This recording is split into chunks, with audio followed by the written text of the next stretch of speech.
Our founding father and first president of the United Republic of Tanzania, affectionately known as Mwalimu Julius Kambarage Nyerere, once said, and I paraphrase, that anyone who covets a leadership seat must not understand what leadership entails. In today's episode of the Modesta Mahiga 360 Leadership Podcast, I'm joined by Ben Owden, leadership development trainer of Why Lead Consultancy and host of the Why Lead podcast. We're going to talk about why leaders lead and explore what the greatest of all time leaders have in common. Ben, welcome to the Modesta Mahiga 360 Leadership Podcast. Thank you so much, Modesta. I am so thrilled to have you here, Ben. I need to ask you this question. We've been in a couple of conversations, never asked, why did you choose to focus on leaders? Thank you for that question. I think I accidentally found my way here, or maybe it was destiny, depending on how you look at it. Mm-hmm. But I think right before I made a decision to focus on leadership, I had realized that I am drawn in different spaces. There are so many problems in the world that affect me, meaning that I look at the situation and I want to help. And so I spent a certain period of my life where I would get involved on so many things, but I wouldn't really have impact, because the next time around I see something else that I could maybe affect some sort of change, I would jump onto that thing. And then after a while, so I kept hopping, and then I realized that I'm not being effective.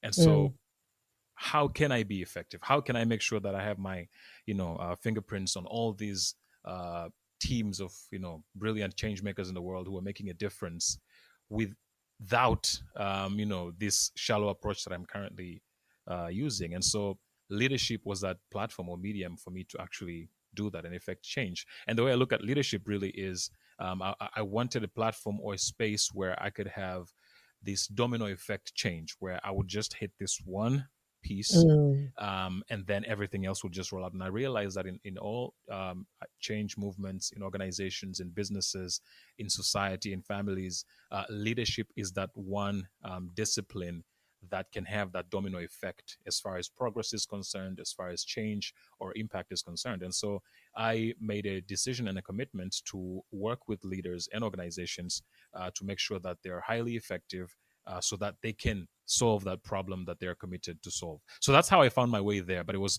because I was being ineffective, I was not having the level of impact, and I couldn't ignore the fact that I am interested in getting involved in so many aspects and areas where change makers are committed to, solving a certain problem, whether be it for profit, for nonprofit, whether it be in the public sector. And so that lack of impact is what actually eventually got me here. So interesting, Ben. You once recommended the book, The Captain Class, to me.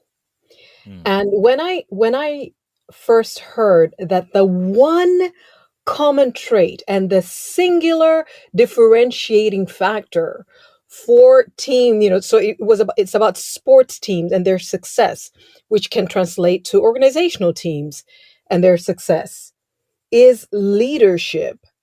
That really got me to stop. And I'm hearing you say, I had my hand in so many different pots, but later realized leadership is a differentiator. Tell me, what then distinguishes the greatest of all time leaders, really effective leaders, from average leaders? I love that expression, right? The greatest of all time, the GOAT. I Mm-hmm. think in modern history, a week doesn't go by without somewhere online, that conversation about who's the GOAT in this field, in that field, in sports, in leadership, in business is. So I think when I think about, what makes a leader in their field, in their space, the greatest of all time, I think it's a combination of two things. It's a combination of character and skill or ability. So, and this is from a quote. I forgot who said it, but I think it was like some army general who said that leadership is two things: it's character and strategy. And if you have to lose one, lose strategy, right? But I think Ooh. the greatest really being the greatest is about making sure that you maintain this dance between the two, right? And it's a Mm, tightrope dance because there will be times where, to be effective with strategy, maybe you feel like I would have to compromise on my character. And sometimes it's, to make sure that I retain my character, I would have to agree to take some losses on the strategy front. So I think it's really what makes the greatest is these two things: it's the character and ability and skill. And I haven't found one leader that actually has managed to successfully balance these two. So whenever I am asked this question, the only person that I can think of is Jesus Christ, mhm, who I believe, for me, it's like the model of what leadership is because of these two things, right? The strategy and the character. And so I would like to answer this by how I have made it a mission for myself to, by the end of my life, whenever that is, to at least get close to this GOAT status. And my current strategy or plan is to model myself after the individual that I'm about to mention.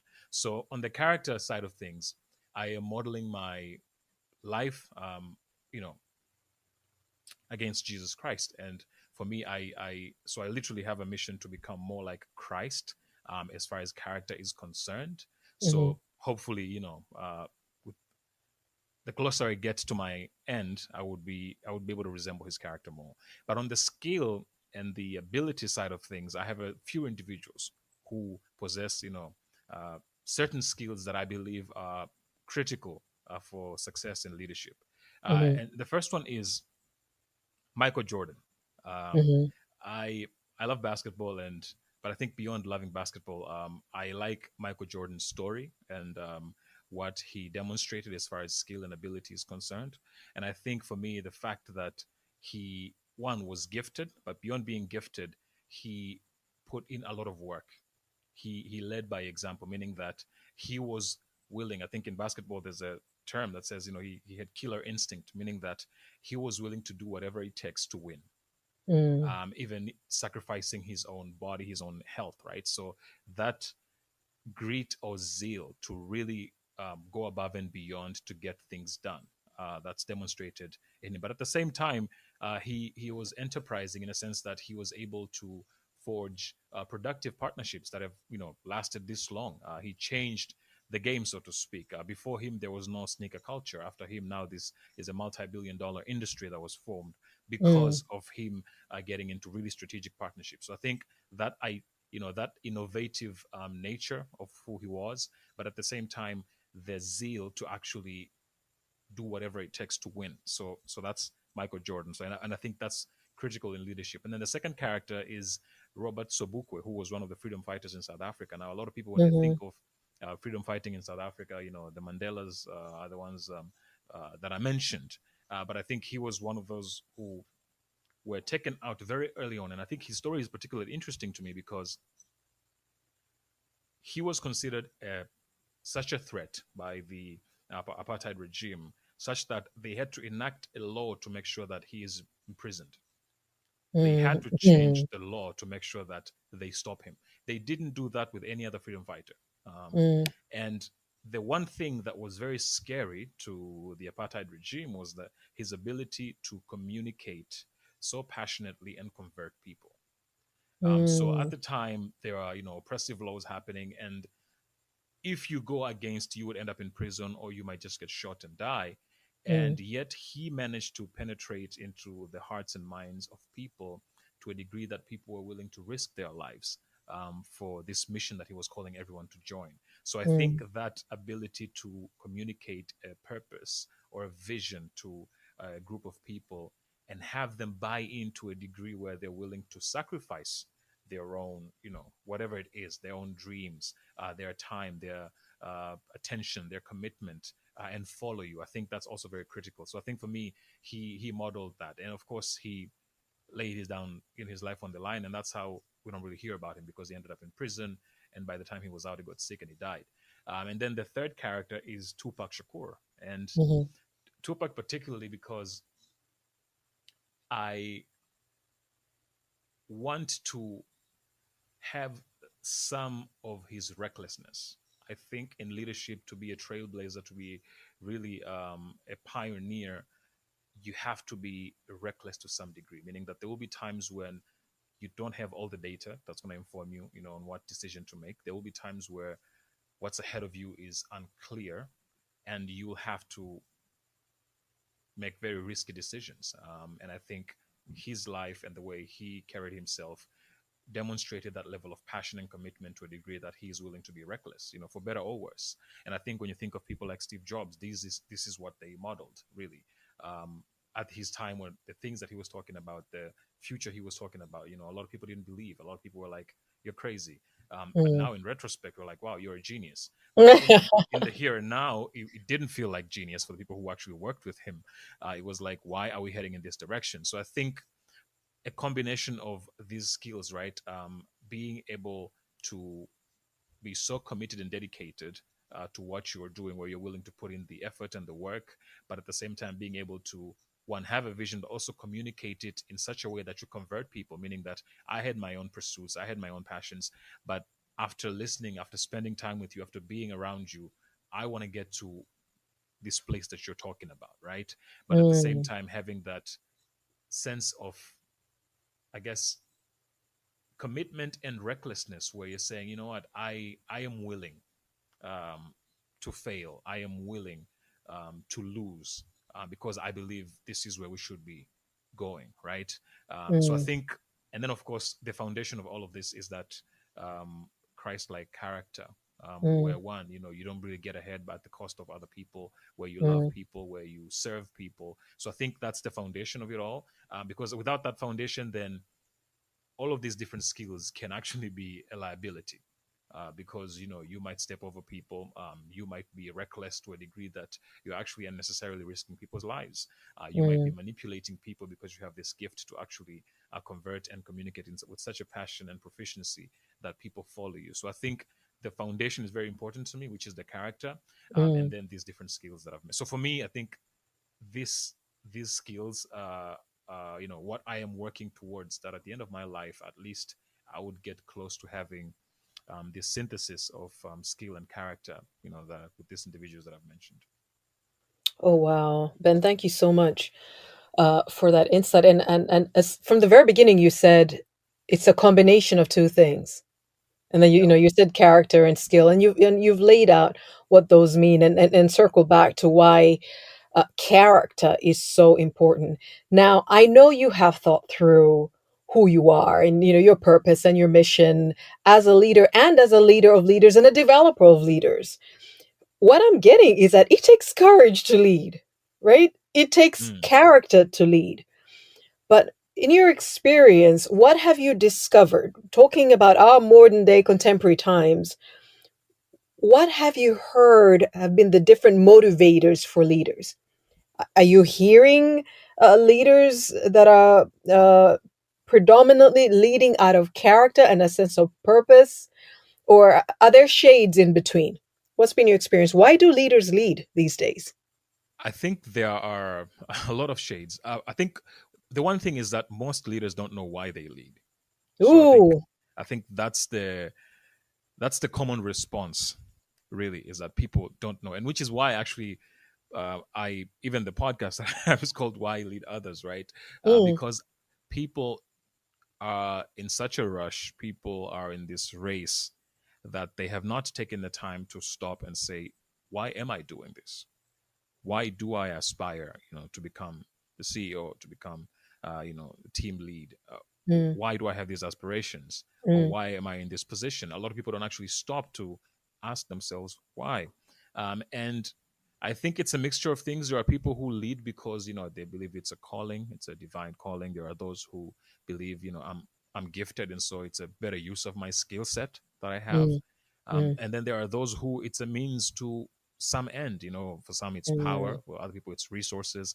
People like, okay, if I am head of this, probably gonna get more money from all of Mm. this.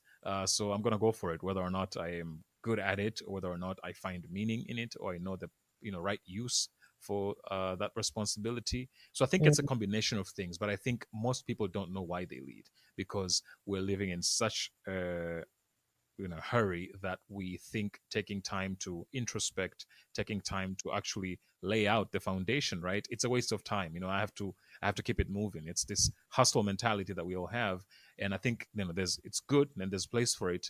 But I think one of the, I would say, productive practices that most all leaders I think should develop really is the skill of stopping and actually reflecting, saying why are we heading, and not just for your own personal life, even with the mission and vision. You can't the mission and the vision that you have at the beginning of your journey as an organization is not usually the same, year 10, year 15, year 20, Mm, because a lot happens along the way, and you have to pivot, and you have to rethink, and you have to reevaluate, and that can only happen. And sometimes we do that, right? People have leadership retreats where they go and okay, let's review what's happened.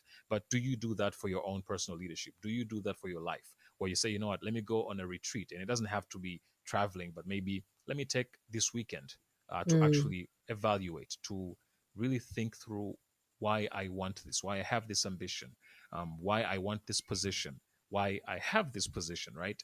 And so I think that's where the challenge is. Most people don't stop long enough to actually figure out why. And I think as far as the why, it varies. Everyone has their own thing, but I think most people just don't stop long enough to figure out why. And therein lies the danger. As you said before, it can be dangerous, right? If you don't think about your why, and especially if, or you do think about your why, and it's really just a means to an end.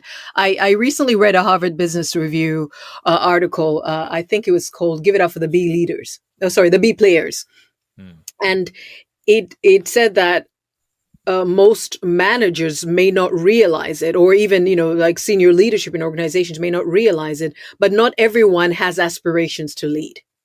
Hmm. So but usually we think everybody wants to climb up the ladder, the corporate ladder, and they want to get into some position of supervisory, and some people don't. They don't want to lead others.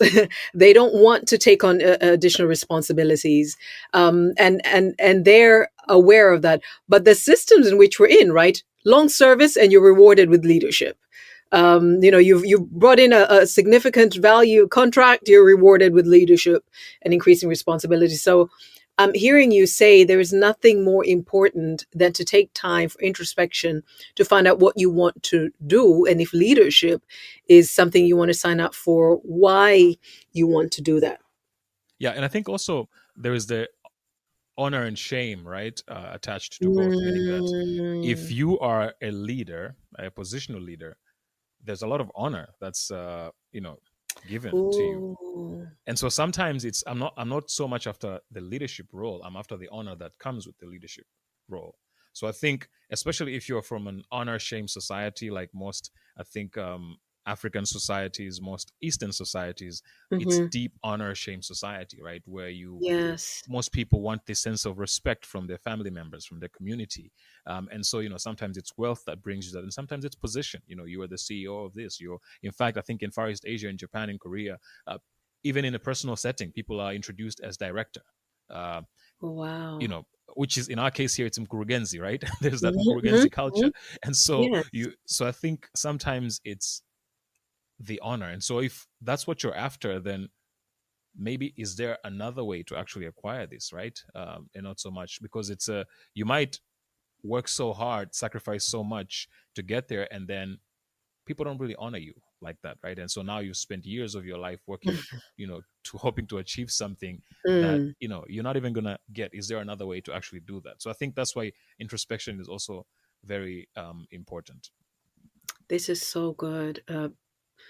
Because Ben, the converse is also true for those who, let's say, have worked in a certain context for a long time, and there is a question hanging over them: why am I being passed up for opportunities?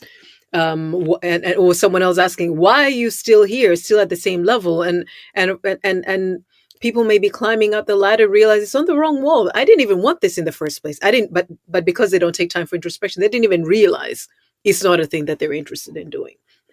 Now, you know that on the Modesta Mahiga 360 Leadership Podcast, we really want to anchor on the fact that as a person, you exist in this 360 reality, as I call it, that, spirit, soul, and body, and there's your relational and financial and leadership and impact, and there are many aspects of your existence, of your reality.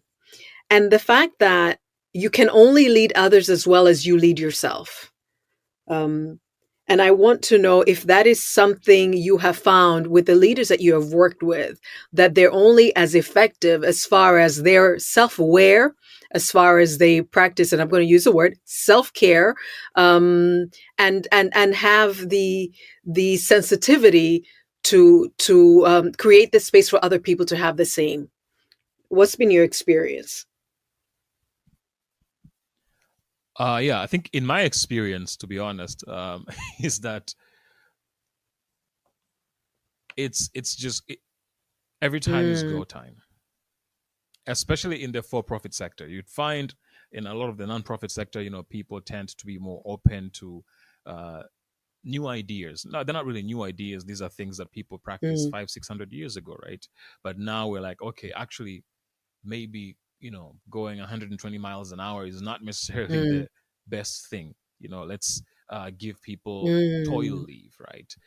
Let's give people flexi hybrid work, where agreements where you work from home, you work from the office, you work from whatever address that you want, right? Because they realize that people need that flexibility, and your effectiveness at work is a combination of different parts of your life actually being functional and healthy. And so a lot of that happens in the nonprofit world. In the for-profit world, it's still a race, because people are judged by these short-term mm, goals that they have.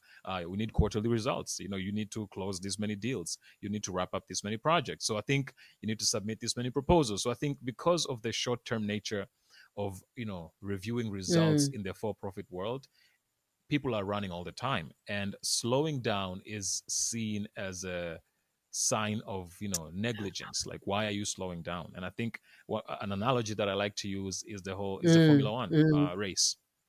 If if a Formula One racer doesn't stop at the pit stop, it doesn't matter how fast your car is, Yeah. it's gonna blow up at some point. You will collapse. It's gonna stop at some point, right?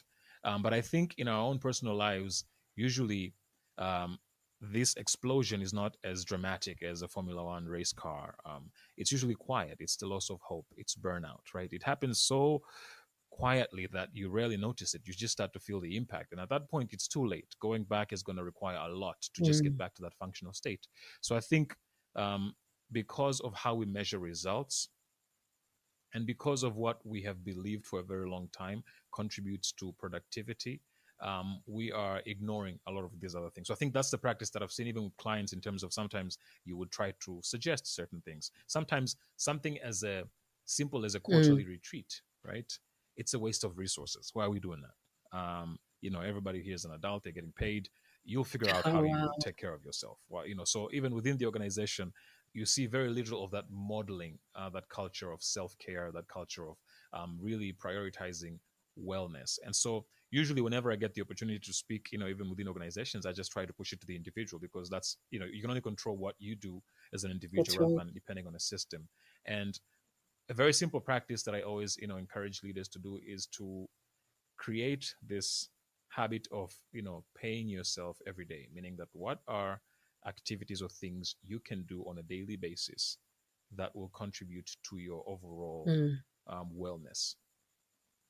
So like you said, 360, right? So this could be intellectual, this could be emotional, this could be physical. So for example, I'll share mine. Like, I make a habit and a goal that before I kick off my day, meaning that before I start working, there are sets of activities that I like to do every day. And I actually even have like a tracker where every day I make sure that I mhm, check off all of those items. I don't necessarily do it successfully every day, but I aspire to. And so the four things that I do is, one is any fitness routine. So sometimes it's working out, meaning going to the gym. Sometimes it's running. Sometimes it's mm, swimming. It really varies.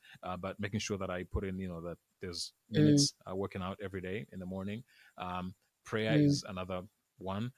Writing is another one, and writing for me is really about clarifying. I mean, bringing clarity to my thoughts, and also mm, just like sharpening my thinking, and then studying, and not necessarily reading, but actually studying. So these are 4 things I try to Mm. do every morning.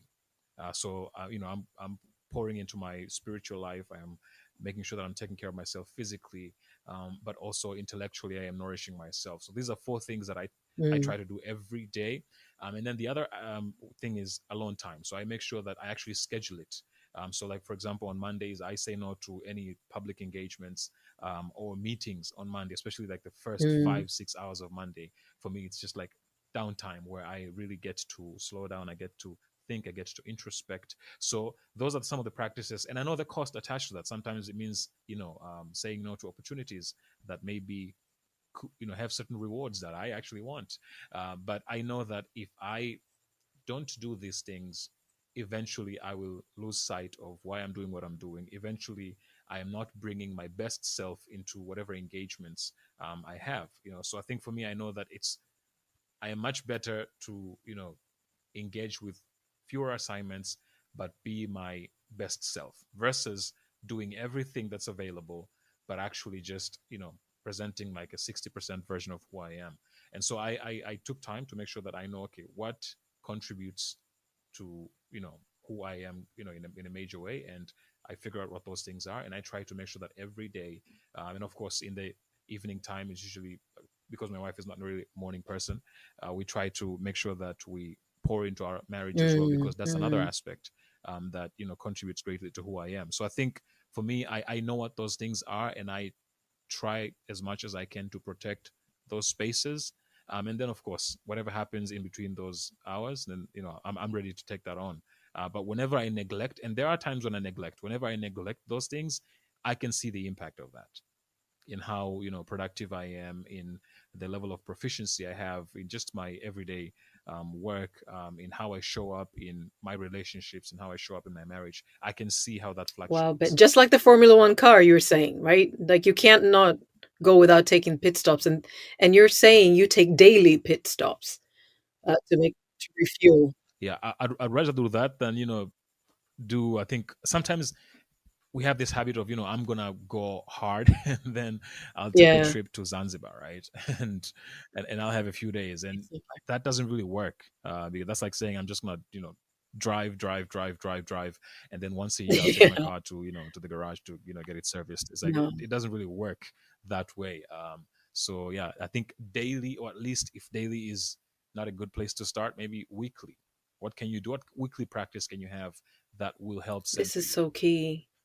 Ben, you've spoken to us about, what really distinguishes the greatest of all time from average or mediocre leaders. You're saying character and skill, and you describe some of the skills that you have found in 3 leaders that you're emulating and really looking to shape your life after. Well, 4 with Jesus Christ, right? Um, and then you've also, Yes. That of that course, really like is I'm number making it sound one. like that's it. No, I mean character Jesus Christ. And then The and I love foundation, that. yes. Like that quote. And I was thinking, could it have been Colin Powell? But I don't know, whoever, said that, if you have to choose between character and strategy, okay, let strategy, be dropped, but character is the foundation. So character and skill, and you describe the kind of skills that you're really moved by, zeal and strategic partnerships and communicating the vision in such a way that it compels people to be ready to own it and to run with it, even at personal cost. Being, you said reckless. As soon as you said reckless, I'm like, no, I think he means risk taker. Like I felt uncomfortable when you said reckless, but I get you, right? I mean, it is Tupac.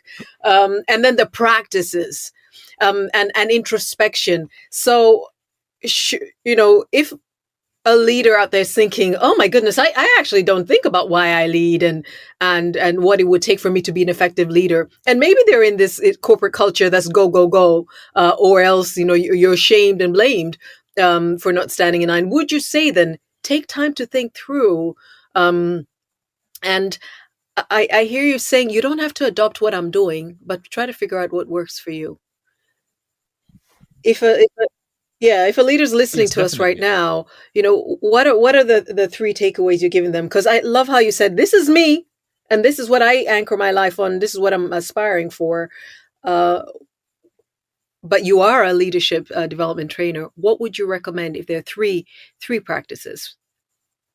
I think one, definitely, I always make a point of making sure that I tell people that my life is not prescriptive, because, and I don't think there are very few people that we should, whose basically lives. And for me, I think if a character like Jesus Christ, for me, their life is prescriptive, but I don't claim to that my life is prescriptive in any sense. But there are certain principles that I operate or model my life after, and that I think can transfer into a different context in someone else's life. So I think one thing that I would say is, because this process of actually trying to figure out your why is not a one-time event. You're not going to sit down with a questionnaire and then you're going to give answers and then it's going to happen. It's a process.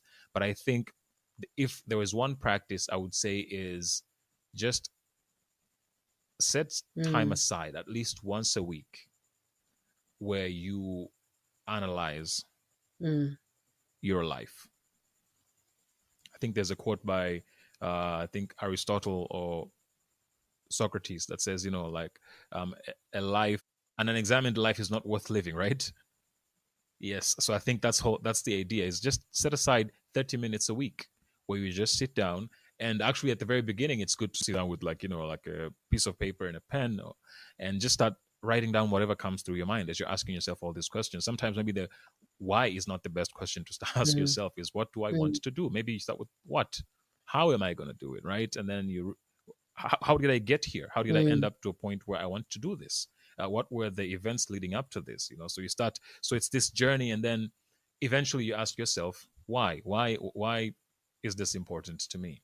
And maybe you have to ask yourself about, you have to go back to your childhood. Like, okay, what happened in my childhood that, maybe I grew up, I wanted to be this thing, and then suddenly I wanted to be something else. Like, what are all these events? So it's a process. It might take months to actually get to a point where the why is clear. But I would suggest the most sustainable approach is to just create space, and then show up every week, whenever that is, right? Pick a time that you can commit to and then show up every week and just ask yourself, analyze your life, examine your life, different aspects, go all the way back. And then eventually things will start to become very clear. You might have to now revisit your values. So let's say you're asking yourself this question and you realize that actually I want a deep sense of respect. But why is it that, you're living and shaping your life, hoping that people would respect you, so you're at the mercy of everyone else? Maybe you grew up in an environment where respect was one of the core values, and is that something that you want? Do you want to deal with what comes with the being in a world and space where people don't really give you that respect? Maybe your circumstances aren't created in such a way that you would get the respect in the way that you want to get that respect. So maybe you have to revisit your values and say, okay, how can I revise some of the values that I've carried over and then change? So I think it's a long journey, but I think the easiest place to start is just set that time aside and commit to that time. Because I get people who ask me, I think a few weeks ago, I was facilitating a session and someone came up to me and said, how do you get to a point where you're this self-aware? Because I think I shared certain things, and this person has heard me from a few other sessions before that. And how do you get to a point where you're this self-aware? And I said, there are no shortcuts. You have to put in the time.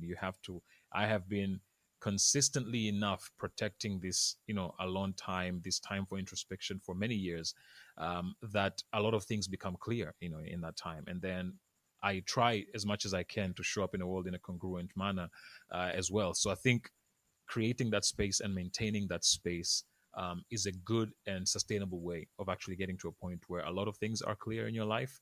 And eventually you'll definitely figure out your why. And maybe you actually don't have a why, you have to create one. So, but I would say, yeah, create space that you can commit to on a weekly basis. And then, think of it as going to the church or going to the mosque. And then every week you go, this is your place, this is your space that you're willing to protect. And yeah, I can guarantee that your life will definitely be much better, because you will lead and live with such clarity on so rich. Ben, thank you so much for this.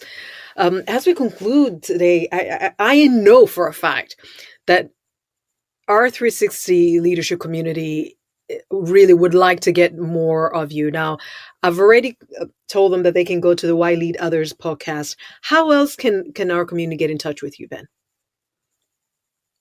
We have a website called Nice. www.whyleadothers.com.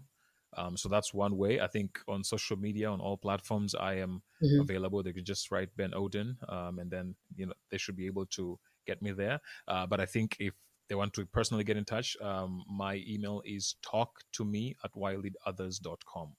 Great. Ben, this has been wonderful. Thank you so much for the insights. Thank you even for the challenge and the nudging, right? To make that space and protect that space to find out why it is that you want to lead others, and or perhaps to satisfy those longings and those values that you've held. Thank you for your time. I hope to see you again on the Modesta Mahiga 360 Leadership Podcast, and wish you a wonderful day. Definitely.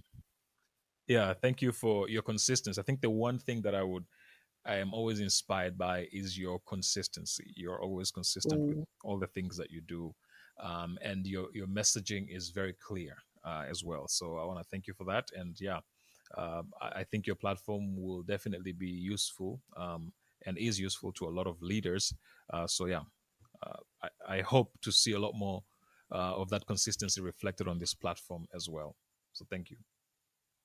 Thank you, Ben. Thank you very much. You've inspired and kind of put the fire on me to really level up. And I'm grateful for the challenge. I'll take you up on it.